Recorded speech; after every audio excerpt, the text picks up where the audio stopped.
Why do the muscles get tight after exercise? So there are three different reasons why your muscles might be feeling tight after exercise. The first one is the little micro tears that you create during any exercise that you're doing.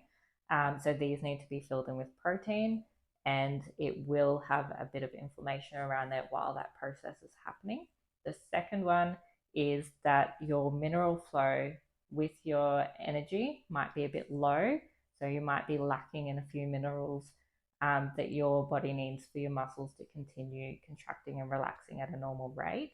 And the third one is your stretch receptors might not be telling your brain that the full range of motion is a good place for your joint to be in because it is so used to having to contract after your exercise.